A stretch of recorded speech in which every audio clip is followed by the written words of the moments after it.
ఏకాదశి మమతుల్య నాస్తి వ్రతేషు భూమౌ అంటే భూమిపై ఏకాదశి వ్రతం కన్నా గొప్పది మరొకటి లేదు అని శ్రీకృష్ణుడు మహాభారతంలో చెప్పాడు. జై శ్రీమన్నారాయణ. శ్రీమాత్రే నమః. అందరికీ ఆ శ్రీమన్నారాయణ్ణి, ఆ లక్ష్మీదేవి ఆశీస్సులు ఉండాలని కోరుకుంటూ జూలై 6న తొలి ఏకాదశి రాబోతుంది. ఆషాఢ శుద్ధ ఏకాదశికి తొలి ఏకాదశి అని పేరు. అయితే ఈ తొలి ఏకాదశి రోజున తప్పకుండా వినాల్సినటువంటి కథల్లో ఒక కథ గురించి తెలుసుకుందాం. ఈ కథని ఎవరైతే వింటారో వారికి మహాపుణ్యం లభిస్తుంది. కోటి జన్మల పాపాలు నశిస్తాయి. ఎంతో పుణ్యం చేసుకుంటే తప్ప ఈ కథను వినలేరు.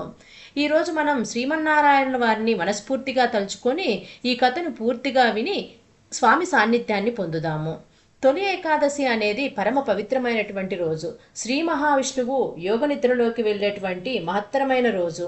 ఈ రోజున ఉపవాసం ఉండి నిష్ఠతో శ్రీ మహావిష్ణువును తలుచుకుంటూ ఉంటే సకల పాపాలు హరించి మోక్షం లభిస్తుందని పురాణాలు చెబుతున్నాయి. అలాంటి ఏకాదశి వ్రతం యొక్క గొప్పతనాన్ని తెలియజేసేటువంటి అద్భుతమైన కథల్లో ఇది ఒక కథ. పూర్వకాలంలో ఒక విశాలమైనటువంటి అడవిలో ఒక అందమైన పిచుక ఉండేది. దానికి లోకజ్ఞానం పెద్దగా లేదు. ధర్మం, దైవం, పుణ్యం, పాపం ఇవేమీ కూడా దానికి తెలియవు. దాని ఆలోచనలన్నీ కూడా కేవలం ఆకలి తీర్చుకోవడం, కడుపు నింపుకోవడం, అలా గాలికి తిరగడం, పిల్లి వలె శత్రువు వలె తన ప్రాణాలను కాపాడుకోవడం వరకు మాత్రమే పరిమితం. ప్రతి ఉదయం లేవగానే ఆహారం కోసం పరుగులు తీస్తూ ఉండేది ఆ పిచుక. ఇంకా చీకటి పడేసరికి తన గూటికి తాను చేరుకునేది. ఇదే దాని నిత్యకృత్యం. అదే అడవికి ఆనుకొని ఉన్నటువంటి ఒక పెద్ద రాజ్యానికి అమరసింహుడు అనే ఒక మహారాజు ఆ రాజ్యాన్ని పరిపాలిస్తూ ఉండేవాడు. ఆయన చాలా శక్తివంతుడు, ధనవంతుడు, పరాక్రమశాలి, కానీ అహంకారి. తాను చేసేటువంటి దానాలు, ధర్మాలు, పెద్ద పెద్ద యజ్ఞాలు మాత్రమే తనని గొప్పవాడిగా నిరూపిస్తాయని, వాటి ద్వారా మాత్రమే తనకి మోక్షం లభిస్తుందని ప్రగాఢంగా నమ్మేవాడు.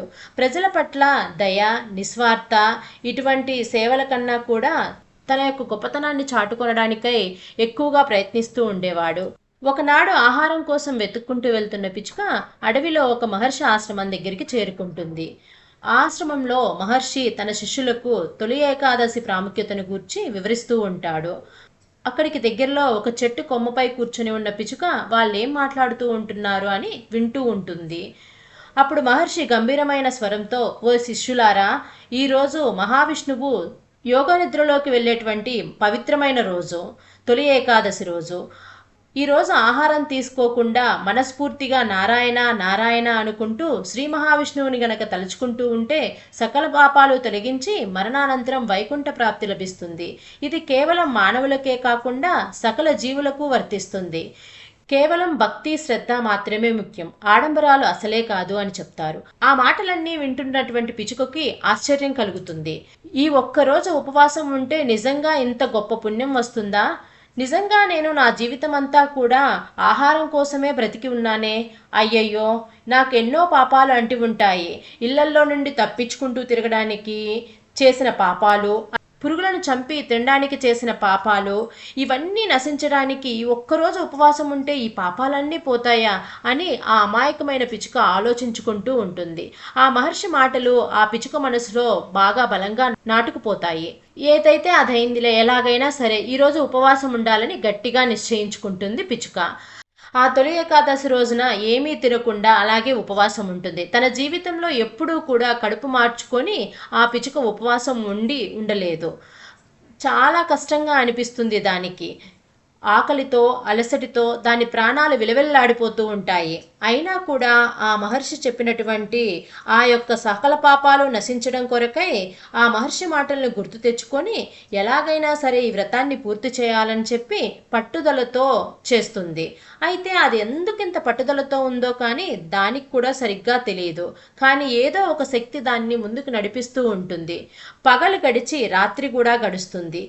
కానీ రాత్రికి ఆ పిచుక ఇంకా బలహీనంగా మారి ఆ బలహీనమైన కంఠతో నారాయణ నారాయణ అనే మంత్రాన్ని తన మనసులో చెప్పుకుంటూ ఉంటుంది.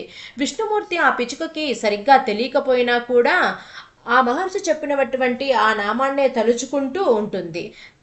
తెల్లవారేసరికి తొలి ఏకాదశి పూర్తిగా ఉపవాసం ఉండి ఆకలి దప్పులకు తట్టుకోలేక ఆ పిచుక ప్రాణం విడుస్తుంది. అదే సమయంలో సరిగ్గా తొలి ఏకాదశి రోజు సాయంత్రం అమరసింహ మహారాజుకి తీవ్రమైన కడుపు నొప్పి వస్తుంది. ఎంతమంది వైద్యులు వచ్చినా కూడా ఆయన కడుపు నొప్పిని నయం చేయలేకపోతారు. ఆయన ప్రాణాలు కూడా గాల్లో దీపంలో కొట్టుకుంటూ ఉంటాయి. యజ్ఞయాగాదులు అన్నదానాలు చేసినా కూడా నాకు ఈ విధంగా ఎందుకు అయింది అని తను మదన పడుతూ ఉంటాడు. పిచుక ప్రాణం విడిచిన వెంటనే ఆకాశం నుండి దివ్యమైన తేజస్సుతో విష్ణుదూతలు దిగి ఆ యొక్క పిచుక ముందుకు వస్తారు. వారు పిచుక ఆత్మను వైకుంఠానికి తీసుకువెళ్తారు.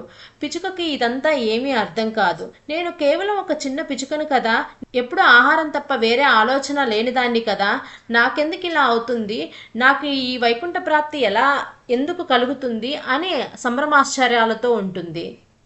అప్పుడు విష్ణుదూతలు చిరునవ్వుతో ఆ పిచుకతో ఇలా అంటారు: ఓ చిన్నారి పిచుక, నీవు తెలియకుండానే పవిత్రమైన తొలి ఏకాదశి రోజున పూర్తిగా ఉపవాసం ఉన్నావు. అంతేకాకుండా నీకు తెలియకుండానే శ్రీ మహావిష్ణువు యొక్క నామాన్ని నమో నారాయణ నమో నారాయణ అనే నామాన్ని తలుచుకుంటూ ఉన్నావు. తొలి ఏకాదశి రోజున నిజమైన భక్తితో పట్టుదలతో ఆచరించిన వారికి మాత్రమే లభించేటువంటి ఈ వైకుంఠ దర్శనము నీ అజ్ఞానంతో నువ్వు చేసినా నీకు కలిగింది అని చెప్తారు. దానికి ఆ పిచుక ఆనందంతో పులకరించిపోతుంది. ఇంతసేపు మృత్యు అంచున ఉన్న అమరసింహ మహారాజుకు కలలో విష్ణుమూర్తి కనిపిస్తారు.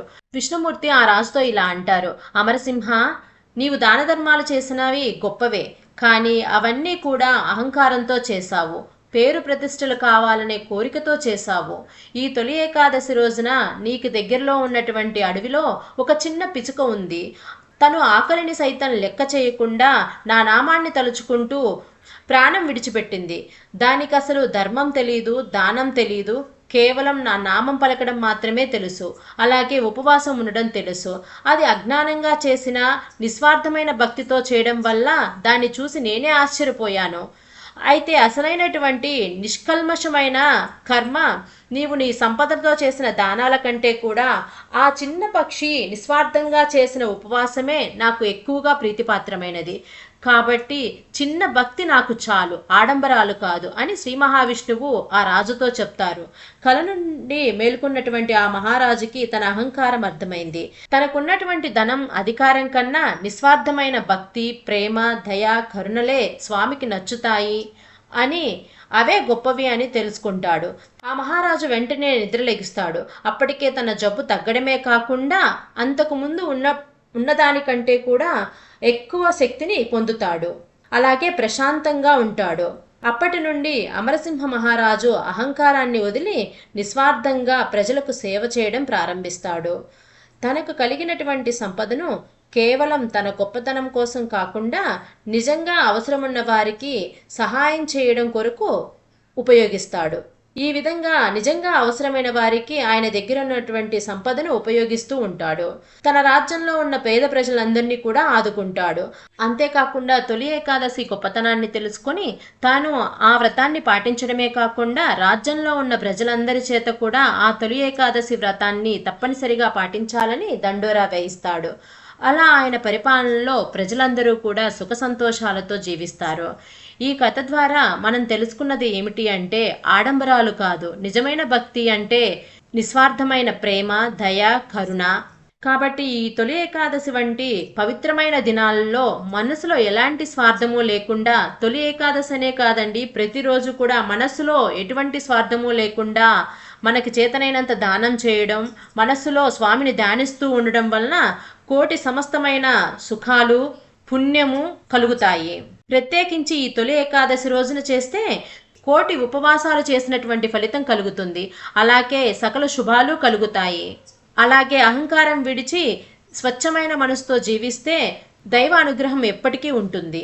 అలాగే ఈ తొలి ఏకాదశి రోజున తులసి పూజ కూడా చేస్తారు. తులసి ఆకులతో శ్రీ మహావిష్ణువుని పూజిస్తారు. తులసి చెట్టు యొక్క మహిమను గురించి తెలియచేసే ఒక కథ గురించి ఇప్పుడు తెలుసుకుందాము. పూర్వం ఒకప్పుడు సత్యభామ శ్రీకృష్ణుని దగ్గరికి వెళ్ళి, ఓ స్వామి, తులసి మొక్కకు నీరు పోస్తే మంచి జరుగుతుంది అని చెప్పారు కదా, మరి తులసి మొక్క దగ్గర దీపం పెట్టడం వలన ప్రయోజనం ఏంటి అని అడుగుతుంది. అప్పుడు శ్రీకృష్ణుడు సత్యభామకు ఒక కథ చెప్తారు. దేవి, గతంలో దక్షిణాన ఒక పెద్ద నది ఉండేది. ఆ నది ఒడ్డున హరిహరుడు అనే ఒక పేద బ్రాహ్మణుడు ఉండేవాడు. అతను వేదాలను చదివిన ఒక గొప్ప పండితుడు. అయితే అతని దురదృష్టం కొద్దీ అతనికి ఒక పొగరుబోతు భార్య దొరికింది. ఆమె ఎప్పుడూ కూడా అతన్ని అవమానిస్తూ ఉండేది. భర్తతో ప్రేమగా వ్యవహరించేదే కాదు. అయితే అతనికి కనీసం అన్నం కూడా పెట్టేది కాదు. అతని ఇంటికి ఎవరైనా చుట్టాలు వచ్చినా సరే వాళ్ళను కూడా అవమానించి తరిమి కొట్టేది. అంతేకాకుండా ఇతర పురుషులతో మాట్లాడుతూ కావాలనే ఆ బ్రాహ్మణుని మానసికంగా కృంగతీస్తూ హింసిస్తూ ఉండేది. అలా తను చూస్తూ ఉండగానే చెట్టు కింద నిలబడి బట్టలు మార్చుకుంటూ ఉండేది. అయితే ఆ బ్రాహ్మణుడు ఎన్నోసార్లు ఆమెను హెచ్చరించినా తన ప్రవర్తన మారలేదు. అయితే ఆ బ్రాహ్మణుడి యొక్క భార్య అతని మాటలను అసలే పట్టించుకోలేదు. పైగా నీలాంటి అడుక్కునేవాడిని చేసుకుంటే నేను చాలా కష్టం అనుభవిస్తున్నాను, నీలాంటి వాడితో బ్రతికే కంటే నరకానికి పోవడమే నాకు సుఖంగా ఉంటుంది అని చెప్పి అతనితో గొడవ పెట్టుకుంటూ ఉండేది. అంతేకాకుండా తన భర్త ముందే వ్యభిచారం చేయడం కూడా మొదలుపెట్టింది. ఆమెను చూసి తన భర్త కూడా చాలా బాధపడుతూ ఉండేవాడు. ఎవరినైనా సరే భగవంతుడు వెంటనే శిక్షించకపోయినా కొన్ని రోజుల తర్వాత అయినా తప్పు చేసిన వారికి ఏదో ఒక విధంగా శిక్షను విధిస్తారు. ఆమె ఆ విధంగా ఎప్పుడూ కూడా తన భర్తను అవమానిస్తూ ఉండేది. అయితే ఒకనాడు ఆవిడ ఒక అడవిలోకి వెళ్ళింది. అదే అడవిలో ఒక భయంకరమైనటువంటి పులి తిరుగుతూ ఉండేది. ఆ పులి చూపు ఆ బ్రాహ్మణ స్త్రీ మీద పడింది. వెంటనే ఆమెను తినడానికి ఆ పులి తన పంజాను విసిరింది. అయితే ఆ బ్రాహ్మణ మహిళ ఎంతగానో భయపడిపోయి ఆ పులిని ఇలా వేడుకుంటుంది, నన్ను దయతో విడిచిపెట్టు అని. అందుకు ఆ పులి ససేమిరా ఒప్పుకోకుండా, ఈ రోజు నువ్వు నాకు ఆహారంగా మారిపోవాలి అంటూ ప్రకృతి నిన్ను నా దగ్గరికి పంపించింది అని చెప్పి చాలా గొప్పగా చెప్తూ ఉంటుంది. అలా ఆ పులి మాట్లాడుతూ ఉండడం చూసి ఆ మహిళ ఎంతగానో ఆశ్చర్యపోయి, నీవు సాధారణ పులివి కాదు, ఇంతకీ నీవెవరు, నిజం చెప్పు అని అడుగుతుంది. ఆ పులి ఆ స్త్రీని చంపి తినడం మానేసి తన జీవిత కథను చెప్పడం మొదలు పెడుతుంది. అదేంటంటే, ఓ స్త్రీ చూడు, నీలాంటి పాపపు పనులను చేసే వాళ్ళను భగవంతుడు ఎప్పటికీ కూడా వదిలిపెట్టడు.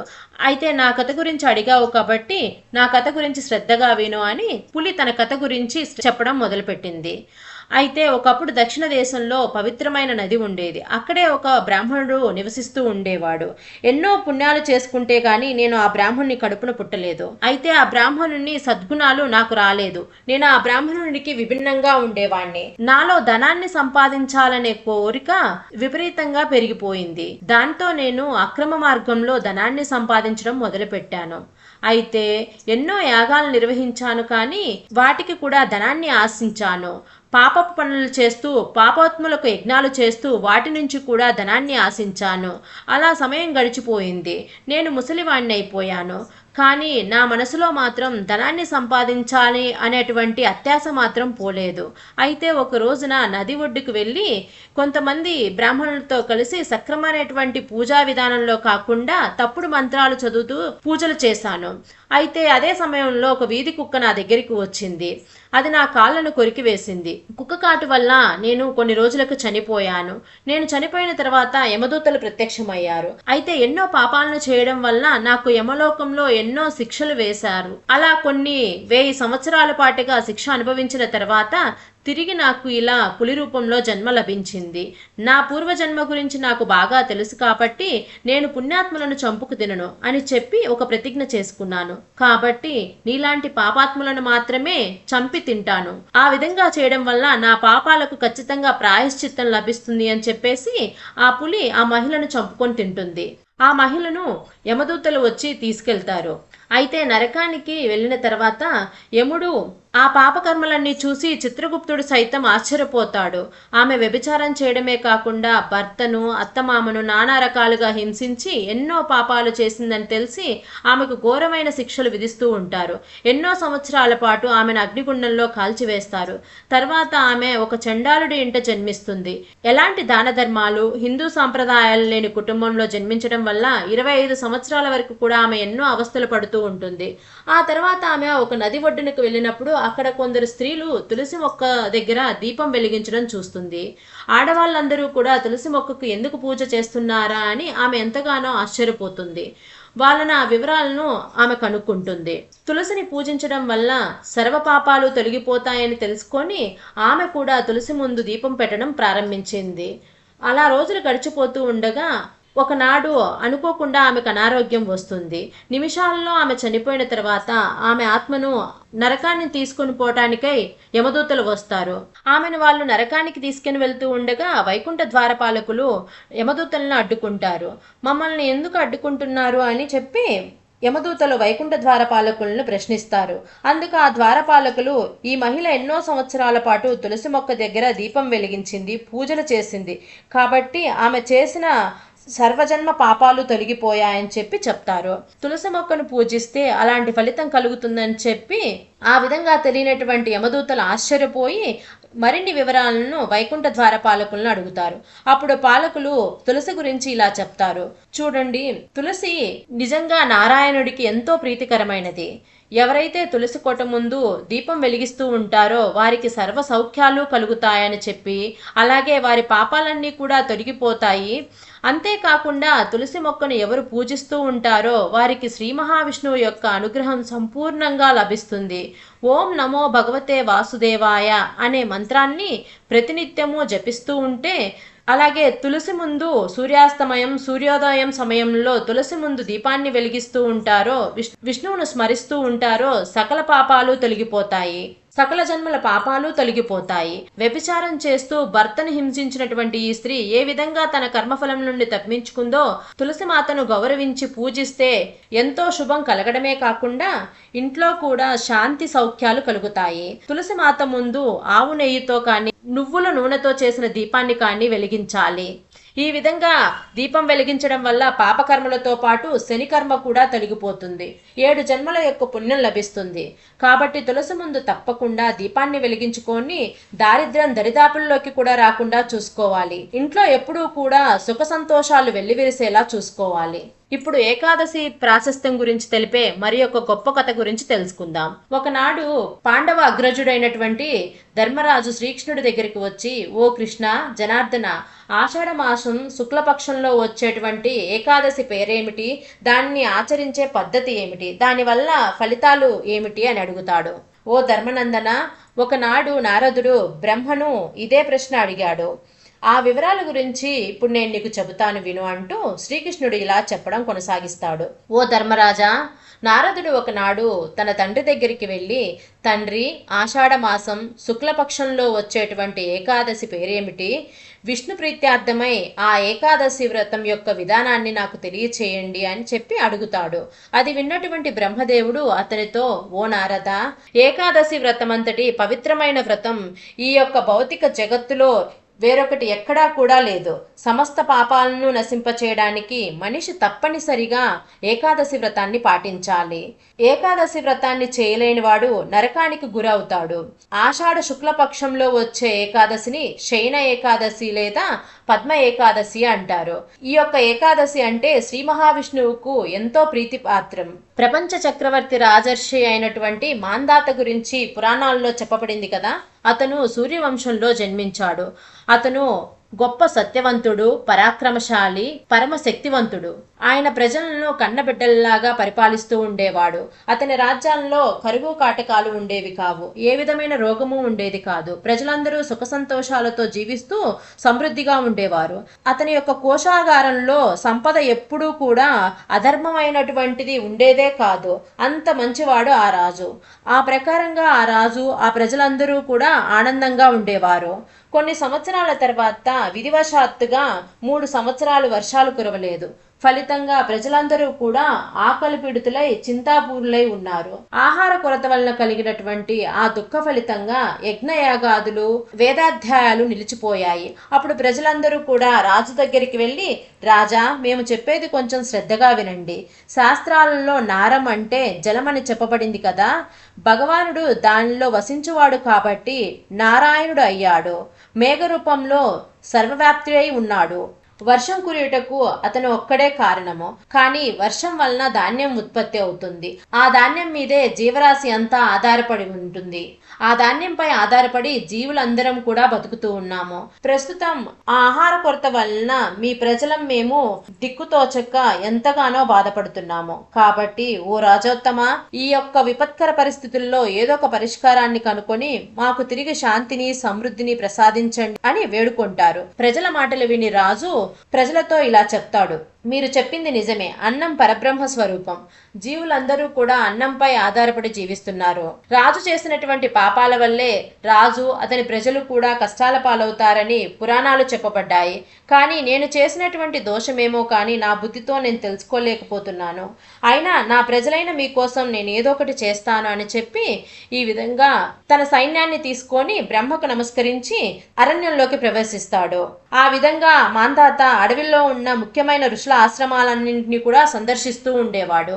అదృష్టవశాత్తుగా అడవిలో తిరుగుతూ ఉన్నప్పుడు అతను బ్రహ్మ తనయుడైనటువంటి అంగీరస మహర్షిని కలుస్తాడు. బ్రహ్మ తేజస్సుతో వెలిగిపోతున్నటువంటి ఆ అంగీరస మహర్షి నలుదిక్కులను ప్రకాశింపచేస్తూ ఉంటాడు. రాజు ఆయన్ని చూడగానే తన వాహనం నుండి కిందకి దిగి ఆ మహర్షికి పాదాభివందనం చేస్తాడు. ఆ మహర్షి ఆ రాజుని ఆశీర్వదిస్తాడు. తర్వాత ఆ యొక్క అంగీరసుడు మాంధాతను క్షేమ సమాచారాలని అడిగి తెలుసుకుంటాడు. ఆ రాజు అప్పుడు ఇలా చెప్తాడు: ఓ ఋషి, 3 సంవత్సరాల నుండి మాకు వర్షాలు కురవడం లేదు. తత్ఫలితంగా మా ప్రజలందరూ అనేక కష్టాల పాలవుతూ ఉన్నారు.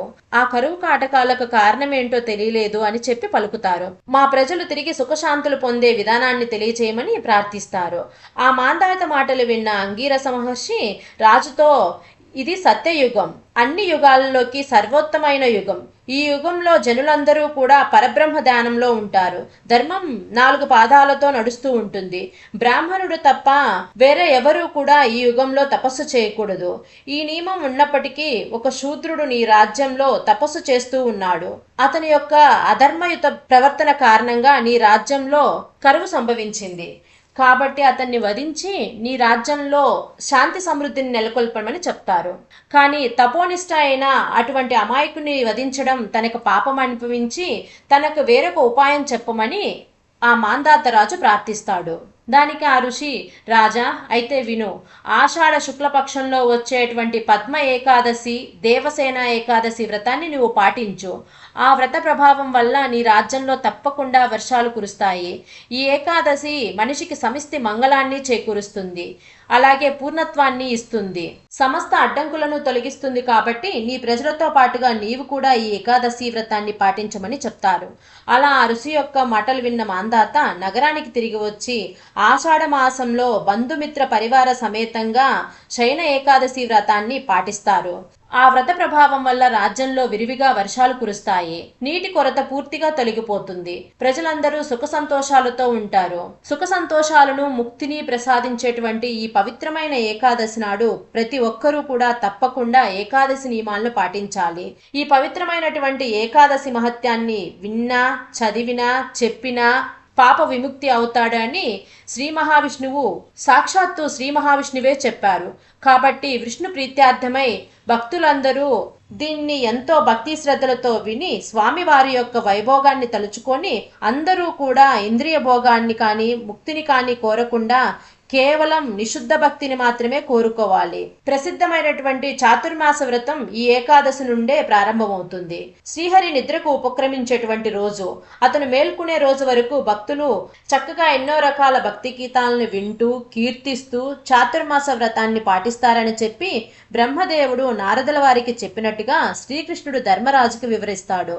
కాబట్టి ఈ విధంగా తొలి ఏకాదశి రోజున తప్పకుండా వినవలసిన కథల్లో ఈ కథ ఒకటి.